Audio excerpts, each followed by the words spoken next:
I now give the floor to MP York. MP York, you have the floor. Yes, good afternoon once again, Madam Chair. Madam Chair, I listened to everyone speak before me, and I would assume, and I could understand that those at home would think that the problem is either not having time to have a proper deep dive, not having time to come to a proper vote, or a proper decision to be able to vote. But the real problem is what I stated earlier, and people could try to go around it. The real problem is the communication between government, that side of the table, and this side of the table. Because, again, the documents were sent 2 days ago, and these confidential documents, one of them was there since July. But yet we act like it only came in today. I understand it's 5 documents, but it comes down to the same thing at the end of the day, communication between the government and Parliament. So I don't know if, I'm new to this, so I don't know if this is a customary thing to where you keep something in your back pocket just in case you need to use it. But if these things, these proper steps are taken from day one, where as soon as you get a document, if we need to see it, it's sent to us directly, we won't be in a situation to where we have to play, yes, we need to go, yes, we need to stay to begin with. So I come back to what I said earlier. It's about transparency, and it goes for both ways, because now we're not wasting our time, we're wasting the people's time. Because if we come back at the 7th of October, if we still have questions, we are then forced to make a decision because we don't have any more time left, because the deadline is the 9th. Okay? So I understand everyone's point of view, from those who need to take a deep dive to those who want to answer, continue and answer the questions today. But let's not gloss over the fact of the main problem here, and that's communication, timely communication between the government and Parliament. We cannot hold anybody accountable. We cannot ask any questions, not come to any decisions if we don't get documents on time. Thank you.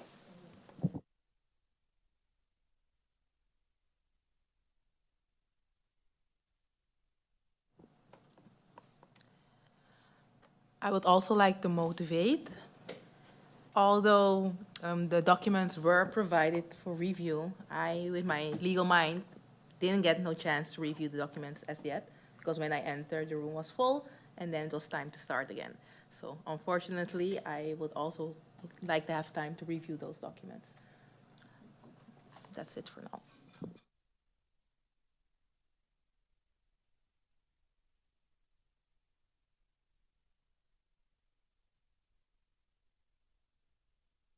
Number 4.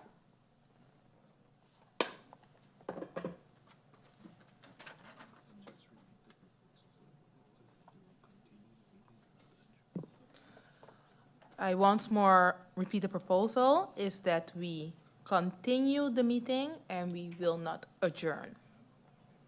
Oh.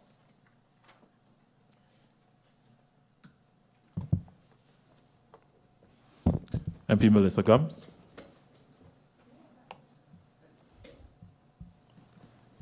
Against. MP Artwell Irian.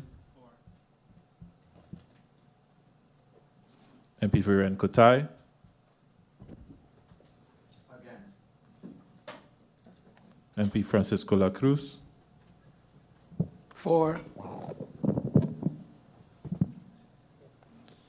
MP Lyndon Lewis. Against. MP Franklin Myers. Against. MP Omar Otley. For. MP Ludmila De Weaver. Against. MP Sarah Westcott Williams. Against. MP Darrell York. Against. MP Richnel Brug. Against. MP Egbert Doran. For. Vice Chair Lady Sjamira Roosburg. Against.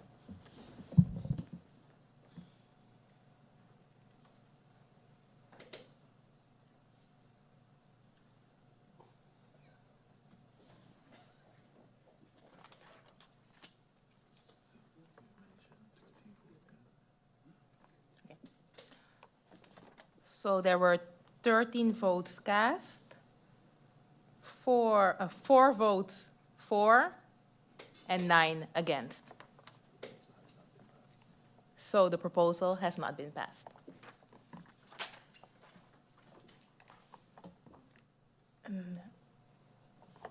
I will now make use of the time to adjourn the meeting so that the minister can take her leave.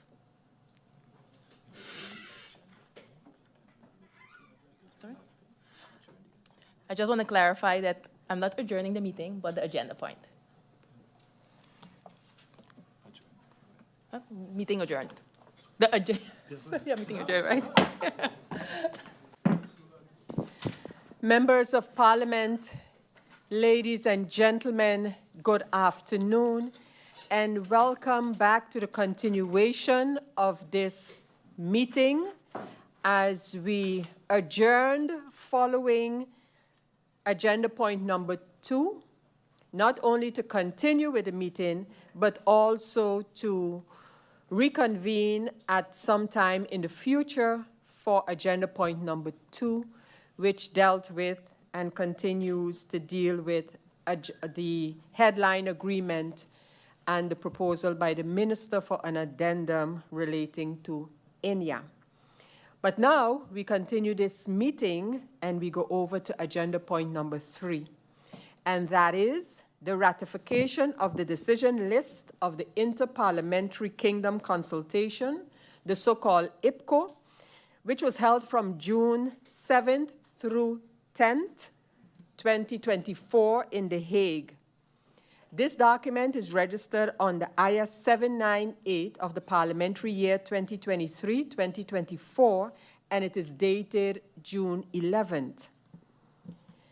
A brief explanation on this agenda point is the following. The recently held Interparliamentary Kingdom Consultation, the so-called IPKO, was held from, as I mentioned, June 7th through 10th of this year in The Hague.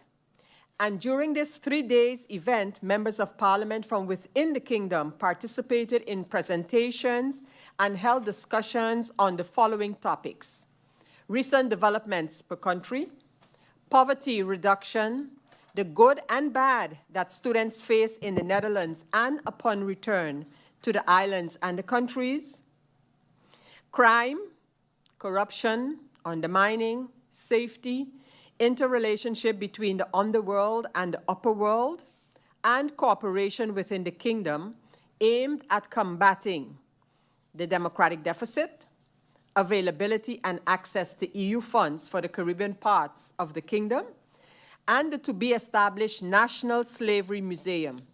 The delegations also visited Amsterdam North in relations to poverty alleviation and community building.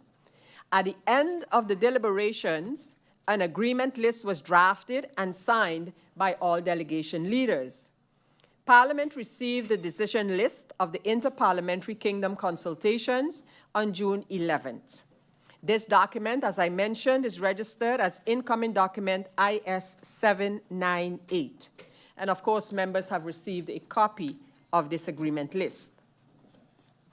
The Committee of Kingdom Affairs and Interparliamentary Relations held a debriefing on June 18th of this year, during which the chairperson of the committee and the members elaborated on the work visit to the Netherlands.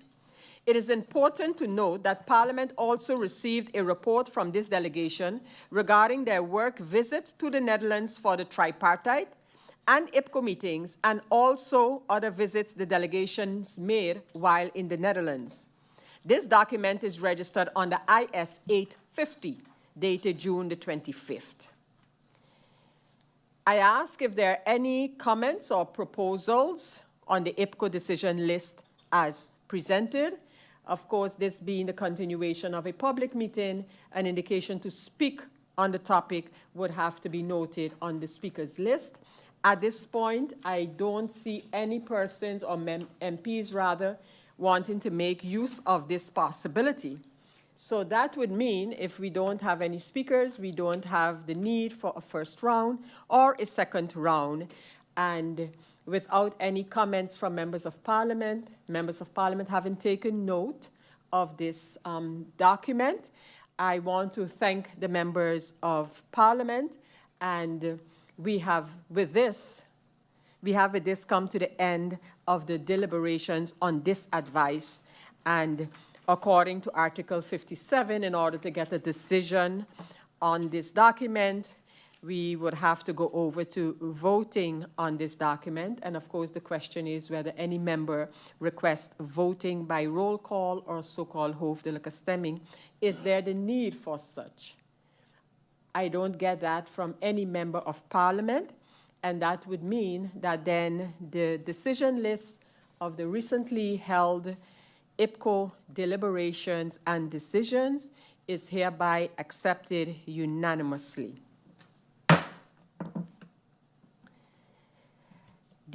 Ladies and gentlemen, members of parliament, we have come to the end of this agenda point. As mentioned earlier, agenda point number 2 of this meeting has been adjourned. And before we close this public meeting or close this agenda point, it's important to note that the decision list, as agreed to by Parliament just a few seconds ago, will be forwarded to the government, and they will be requested to, as usual, respond to the agreement list.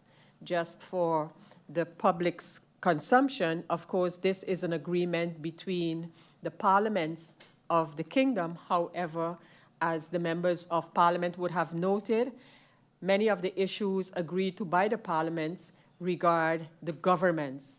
And as such, we will forward this decision list to the government of St. Martin. With that, I want to thank the members of Parliament once again, and I will hereby adjourn this meeting for the continuation of agenda point number 2.